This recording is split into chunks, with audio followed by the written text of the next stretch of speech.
Hello dear student, welcome to CA International School online classes. Dear plus 2 commerce class, today we will discuss about chapter second concept of macroeconomic जो हमने offline हमने शुरू कर दिया था, but आज मैं इसको ऑनलाइन जरूर कंप्लीट कराने वाली हूँ। ठीक है, कॉन्सेप्ट ऑफ मैक्रोइकोनॉमिक्स में बेटा हम काफी टॉपिक हम डिस्कस कर चुके हैं। आज फोर्थ सेक्टर ऑफ इकोनॉमी के बारे में हम डिस्कस करेंगे। आई होप आप ऑनलाइन भी आप अच्छी तरीके से वैसे ही मेहनत करेंगे जैसे कि आप स्कूल में आते थे, और आई होप हम जल्द ही ऑफलाइन मिलेंगे और जो भी आपकी प्रॉब्लम होगी वैसे हम लाइव क्लास में भी आपका सोल्यूशन कर देंगे। और बाकी कोई प्रॉब्लम हो तो आप मुझे व्हाट्सएप कर ही सकते हैं। चलिए देखिए बेटा, स्टार्ट करते हैं topic fourth sector of economy. Economy क्या है वो मैं आपको बता चुकी हूँ। ठीक है, आज हम उसके बारे में डिस्कस करेंगे इकोनॉमी में कितने सेक्टर होते हैं। ठीक है, तो इकोनॉमी में there are 4 sector in economy. ठीक है, first one is household sector. Household sector कौन होता है? हम। ठीक है, क्योंकि बेटा मैंने आपको जीडीपी बताया था, जीडीपी कैसे कैसे बनता है, सबसे पहले किस किस का कंजप्शन आता है, कौन कौन इसमें कंज्यूम करता है, कौन कौन डिमांड करता है। सबसे पहले हाउस होल्ड है, कंजप्शन एक्सपेंडिचर करता है, प्रोड्यूसर है, इन्वेस्टमेंट एक्सपेंडिचर करता है। इसके अलावा गवर्नमेंट भी है, गवर्नमेंट भी इसमें एक्सपेंडिचर करती है। इसके अलावा क्या था? नेट एक्सपोर्ट, ये मैंने आपको बताया था। इससे क्या बन जाता है? जीडीपी। ठीक है, जीडीपी का ये फॉर्मूला मैंने आपको बताया था। तो इसीलिए हाउस होल्ड सेक्टर के बारे में मैं डिस्कस करूंगी। हाउस होल्ड सेक्टर क्या होते हैं? हाउस होल्ड सेक्टर जिसमें हम आते हैं, ठीक है, और हम क्या करते हैं? कंज्यूमर गुड्स, हम जो गुड्स खरीदते हैं उसे कौन सी गुड्स के नाम से जाना जाएगा? कंज्यूमर गुड्स के नाम से वो इंडिकेट की जाती है। ठीक है, वो होती है कंज्यूमर गुड्स। तो हाउस होल्ड क्या करता है? कंज्यूमर गुड्स को क्या करता है? बाय करता है। किस लिए? ताकि अपनी वांट्स को क्या कर सके? सेटिस्फाई कर सके, ताकि अपनी वांट्स को क्या कर सके? सेटिस्फाई कर सके। इसलिए हाउस होल्ड सेक्टर वस्तुओं की क्या करता है? डिमांड करता है। इसके बाद आता है प्रोड्यूसर सेक्टर। क्या है? प्रोड्यूसर सेक्टर क्या करता है?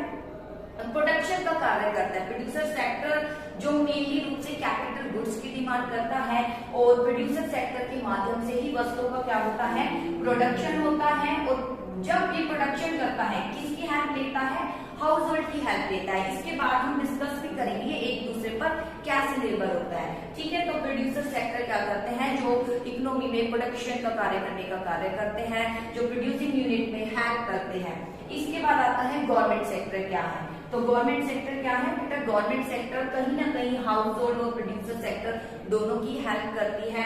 Government sector house hold producer दोनों पर ही निर्भर होती है। ठीक है, जैसे कि टैक्स है और नॉन टैक्स के रूप में। ठीक है, टैक्स के रूप में इनकम का जो पार्ट है टैक्स के रूप में गवर्नमेंट के पास आ जाता है। नॉन टैक्स जैसे कि फाइन लगती है, या फीस जो गवर्नमेंट फीस होती है, या बहुत सी चार्ज फाइन को लगा देती है जब कोई रूल आप तोड़ देते हैं, तो उसे बोलते हैं कि नॉन टैक्स रिसीट। तो गवर्नमेंट भी कहीं ना कहीं जो है हाउस होल्ड और प्रोड्यूसर सेक्टर की हेल्प भी करती है, ताकि वो थोड़ा सा रेगुलेट होकर पूरे रूल रेगुलेशन के साथ कार्य करे, और इसी प्रकार से लॉ भी मेंटेन करती है। इस प्रकार वो हेल्प भी कर रही है हाउस होल्ड और प्रोड्यूसर सेक्टर की। और house hold producer sector government sector पर डिटरमाइंड हो जाते हैं। तो ये गवर्नमेंट सेक्टर भी हमारी इकोनॉमी में कार्य करती है, और ये गवर्नमेंट सेक्टर प्रोड्यूसर भी होती है और क्या करती होती है? कंज्यूमर भी होती है। ठीक है, तो कंज्यूमर के रूप में ये क्या करती है? वस्तुओं को लेके मिड डे मील के रूप में जो है उसको डिस्ट्रीब्यूट करती है, डिफेंस फोर्सेस को देती है। ठीक है, इस प्रकार गवर्नमेंट सेक्टर भी रोल अदा करती है हमारी इकोनॉमी में। इसके बाद आता है एक्सटर्नल सेक्टर। क्या है? एक्सटर्नल सेक्टर मतलब जो कहा जाता है रेस्ट ऑफ दी वर्ल्ड। तो दूसरे देशों का भी हमारे इकोनॉमी में काफी रोल होता है।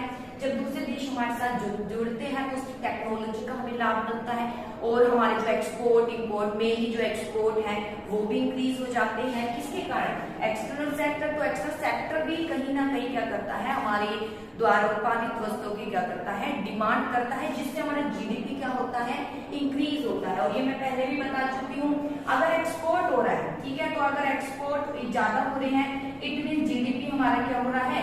इंक्रीज। और अगर इंपोर्ट ज्यादा हो रहे हैं तो इट मीन आप क्या करेंगे? हमारे जीडीपी क्या हो रहा है?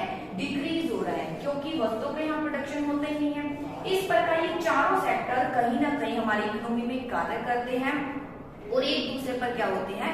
निर्भर होते हैं। मैं एक बार फिर बता देती हूँ, हाउस होल्ड सेक्टर क्या होता है? जो वस्तु की डिमांड करता है वो कहलाया जाता है house hold sector. Producer sector क्या है, जो कि हाउस होल्ड सेक्टर को वस्तुओं का प्रोडक्शन करके इसकी डिमांड को क्या करता है, पूरा करता है। गवर्नमेंट सेक्टर क्या है, जो कहीं ना कहीं इस पर निर्भर भी है और इन दोनों की हेल्प भी करती है, लॉ ऑर्डर डिफेंस फैसिलिटी यानी फैसिलिटी प्रोवाइड करती है, ठीक है, जिस प्रकार ताकि ये जो है इकोनॉमी में अपने कार्य अच्छे तरीके से कर सके।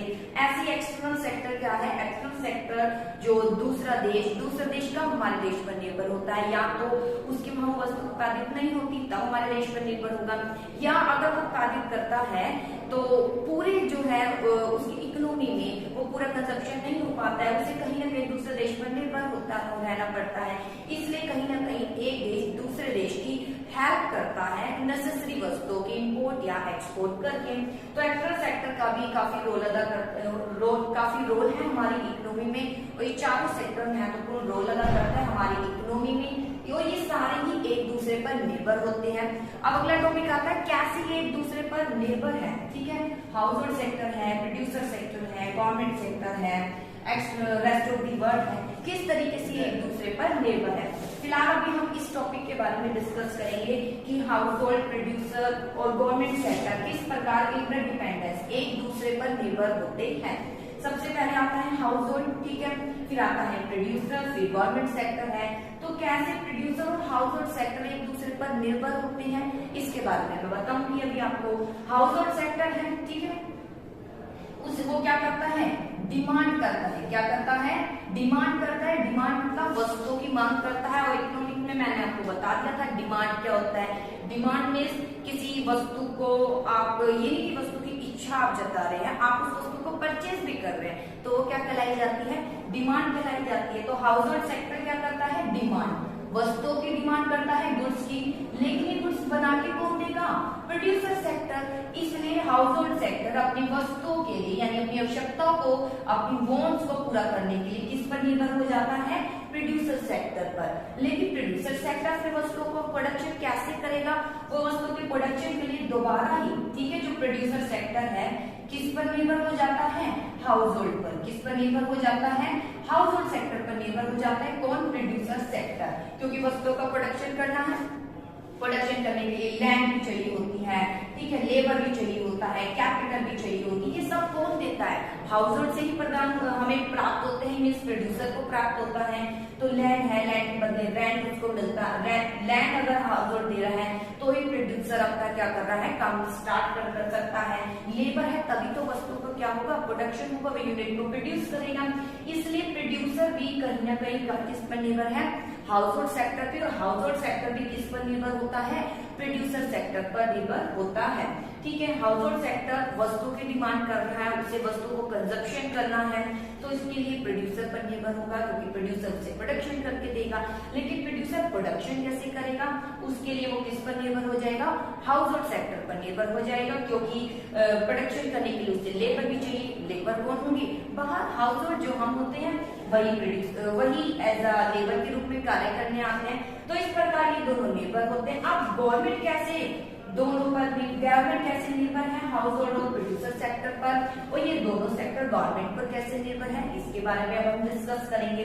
कि गवर्नमेंट सेक्टर है, गवर्नमेंट सेक्टर को क्या चाहिए, रिसिप्ट चाहिए, टैक्स है, टैक्स के रूप में, ठीक है, डायरेक्ट टैक्स है, इनडायरेक्ट टैक्स है, सब प्रकार के टैक्स जो है गवर्नमेंट सेक्टर को मिल जाते हैं। तो इस प्रकार ये निर्भर है हाउस होल्ड और किस पर, प्रोड्यूसर सेक्टर पर। हाउस होल्ड है, हाउस होल्ड वस्तुओं को खरीदता है तो उस पर इनडायरेक्ट टैक्स लगते हैं, इसकी इनकम पर टैक्स लगता है, तो वो सब किस पर उतार जाता है, गवर्नमेंट के पास। तो टैक्स के रूप में इन दोनों पर निर्भर है। ऐसे ही नॉन टैक्स के रूप में भी निर्भर है। नॉन टैक्स के रूप में मीन्स बहुत से वो फाइन लगाती है, फीस भी चार्जेस करती है, गवर्नमेंट फीस जो होती है। तो इस प्रकार जो है किस पर निर्भर होती है, वो इन दोनों पर निर्भर होती है। अब आता है ये दोनों इस पर कैसे निर्भर है, जो मैं अभी पहले बता चुकी हूँ, दोनों किस प्रकार निर्भर है, इन्हें भी लॉ ऑर्डर डिफेंस सब प्रकार की फैसिलिटी चाहिए, एक व्यवस्था चाहिए, कुछ रूल रेगुलेशन चाहिए, ताकि वो मेंटेन रहे, कोई किसी के कार्य में डिफिकल्टी उत्पन्न नहीं करे। इसलिए जो हाउस होल्ड है, प्रोड्यूसर सेक्टर कहीं ना कहीं अपनी सेफ्टी के लिए किस पर निर्भर हो जाते हैं, गवर्नमेंट सेक्टर पर, ताकि उन्हें पता हो उन्हें करना क्या है, वो किस दायरे में रहकर करना है, ठीक है। इसलिए वो किस किस पर निर्भर हो जाते हैं, गवर्नमेंट सेक्टर पर। जैसे अभी आपको क्या करना है तो मैं आपको गाइड कर दूंगी, इस तरीके से करना है और आपको इस डिसिप्लिन में बेहतरीन कार्य को करना है तो आपको गाइड हो जाता है, ठीक है। आप उस कार्य को फिर बेहतरीन तरीके से कर सकते हैं, आपको ये पता है कोई डिफिकल्टी उत्पन्न नहीं होगी जब आप कार्य करेंगे। तो इस प्रकार गवर्नमेंट सेक्टर कहीं ना कहीं प्रोटेक्शन दे देता है किसको, हाउस होल्ड और प्रोड्यूसर सेक्टर को, ठीक है। इस प्रकार ये एक दूसरे पर क्या होते हैं, निर्भर। अगर रेस्ट ऑफ द वर्ल्ड की बात की जाए तो रेस्ट ऑफ द वर्ल्ड भी कहाँ पर निर्भर होता है, दूसरा देश हमारे देश पर निर्भर है, किस लिए, ताकि वो उन आवश्यकताओं को पूरा कर सके जो कि फिलहाल वो अपने ही देश में रहकर पूरी नहीं कर पा रहे। इसलिए तो जो है इंपोर्ट और एक्सपोर्ट किए जाते हैं, ताकि हम अपने देश में किसी वस्तु का प्रोडक्शन कम हो रहा है लेकिन वो ना उसकी डिमांड है और जरूरत की वस्तु और हम उससे अगर दूसरे देश में कहीं वो ज्यादा है तो हम उससे वो ले सके और अपने देश में जो हमारे रेजिडेंट हैं उनकी आवश्यकताओं को क्या कर सके, पूरा कर सके। इस प्रकार कहीं ना कहीं सारे एक दूसरे पर क्या होते हैं, निर्भर होते हैं। इसके बाद मैं एक टॉपिक को लास्ट बता देती हूँ कि जब हाउस होल्ड सेक्टर है, प्रोड्यूसर सेक्टर है, ये एक दूसरे पर निर्भर होते हैं तो कुछ फ्लो होता है जिसे रियल फ्लो बोलते हैं और मनी फ्लो बोलते हैं। चलिए रियल फ्लो के बारे में बता देती हूँ और सेकेंड मनी फ्लो के बारे में आपको बता देती हूँ, ठीक है। तो रियल फ्लो क्या होता है, जिसका मनी से रिलेशन नहीं है वो रियल फ्लो। तो मनी क्या हो गया, जो उसका मनी, जहां मनी का ट्रांसफर हो रहा है तो वो मनी फ्लो कहलाया जाएगा। जैसे हाउस होल्ड है, ठीक है, और प्रोड्यूसर है, ठीक है। हाउस होल्ड को क्या चाहिए, गुड्स चाहिए, ठीक है, और प्रोड्यूसर को क्या चाहिए, गुड्स को बनाने के लिए सर्विसेज चाहिए, जैसे फैक्टर ऑफ प्रोडक्शन, ठीक है। ओनर माने जाते हैं हाउस होल्ड, क्या माने जाते हैं, ओनर माने जाते हैं फैक्टर ऑफ प्रोडक्शन के। तो प्रोड्यूसर को क्या चाहिए, हाउस होल्ड चाहिए ताकि वस्तु को प्रोडक्शन शुरू कर सके। हाउस होल्ड से लैंड देगा, लेबर आएगा, कैपिटल, इस सब एंटरप्रेन्योरशिप के रूप में कार्य करेगा। इस प्रकार जो है प्रोड्यूसर की आवश्यकताएं पूरी करेगा हाउस होल्ड। तो देखिए जब हाउस होल्ड है, ठीक है, ये हाउस होल्ड है और यहाँ मैं प्रोड्यूसर लिख देती हूँ, ठीक है। तो हाउस होल्ड को क्या चाहिए, वस्तु चाहिए। तो प्रोड्यूसर क्या करता है, वस्तुओं का फ्लो करता है, किसका, गुड्स का फ्लो करता है, किसको, हाउस होल्ड को। इस प्रकार एक दूसरे पर निर्भर भी हो गए और ये कौन सा फ्लो हो गया, रियल फ्लो, क्योंकि यहाँ पे मनी का फ्लो नहीं हुआ। और ऐसे ही हाउस होल्ड अपनी सर्विस देता है, किसको देता है सर्विस, प्रोड्यूसर को। तो प्रोड्यूसर सर्विस ले रहा है, इसको तो वस्तु दे रहा है वो क्या ले रहा है, हाउस होल्ड से सर्विस ले रहा है, लैंड, लेबर इसके रूप में, ठीक है। तो यहाँ पर ये जो फ्लो हुआ है, यानी हाउस होल्ड ने अपनी सेवा दी है प्रोड्यूसर को, तो कौन सा फ्लो हो गया, ये रियल फ्लो। कौन सा फ्लो हो गया, रियल फ्लो। अब ये तो रियल की बात है क्योंकि अब मनी का कुछ अभी ट्रांसफर नहीं हो रहा है, मनी का कोई लेन देन नहीं हो रहा है। अब अगर मनी फ्लो देखना हो तो इसी को रिवर्स कर दीजिए। प्रोड्यूसर ने गुड्स दी है किसको, हाउस होल्ड को दी है, किसको दिया, हाउस होल्ड को। तो हाउस होल्ड क्या देगा गुड्स के बदले में, मनी देगा, क्या देगा, मनी का फ्लो करेगा, किसको, प्रोड्यूसर को। तो ये मनी का जो फ्लो होगा उसे कौन सा फ्लो कहेंगे हम, मनी फ्लो। कौन सा फ्लो कहेंगे हम, मनी फ्लो। ऐसे ही प्रोड्यूसर ने क्या ली थी, सर्विस ली थी हाउस होल्ड से, क्या ली थी, सर्विस ली थी हाउस होल्ड से, ठीक है। तो अब ये क्या करेगा, ये फैक्टर माने जाते हैं, फैक्टर ऑफ प्रोडक्शन। तो अब ये क्या करेगा, इनको पेमेंट करेगा। प्रोड्यूसर क्या करेगा, पेमेंट करेगा, किसको, हाउस होल्ड को, क्योंकि हाउस होल्ड यहाँ काम करने आता है, चाहे एज अ लेबर काम करने आया हो तो उसको क्या करेगा, वो पेमेंट करेगा। पेमेंट एज मनी होगा, जैसे कि मान लीजिए लेबर है तो वेजेस लेकर जाएगा, तो ये किसका फ्लो हो जाएगा, जो वेजेस देना, मनी का फ्लो, ठीक है। इस प्रकार जो ये फ्लो कहला होता है वो रियल फ्लो और किसके नाम से इंडिकेट किया जाता है, मनी फ्लो। अगर वस्तुओं का फ्लो हो रहा है प्रोड्यूसर से हाउस होल्ड तो फिर कौन सा फ्लो, रियल फ्लो। ऐसे हाउस होल्ड अपनी सर्विस दे रहा है प्रोड्यूसर को, वो भी रियल फ्लो। लेकिन बदले में प्रोड्यूसर क्या करेगा, भाई सर्विस दे रहा है, हाउस होल्ड काम कर रहा है प्रोड्यूसर के पास एज अ लेबर के रूप में मान लीजिए, तो फिर उस बदले में क्या देगा, मनी देगा, वेजेस देगा उसको, चाहे सैलरी हो, एम्प्लॉई है, तो वो जो मनी देगा वो कौन सा फ्लो हो जाएगा, मनी फ्लो। ऐसे ही हाउस होल्ड, यानी हमने वस्तु ले ली है, बदले में हम क्या देंगे, मनी देंगे, जो मनी देंगे उसको कौन सा फ्लो कहा जाएगा, मनी फ्लो कहा जाएगा। ओके बेटा, आई होप ये टॉपिक क्लियर हो गया होगा। ये मैंने वैसे क्लास में भी डिस्कस कर दिया था, आप दोबारा रिपीट कराया है इसको, ठीक है बेटा। इसको बहुत अच्छे से आप रीड कीजिएगा, कोई प्रॉब्लम हो तो आप मुझे मैसेज कर सकते हैं। ओके बेटा, थैंक यू।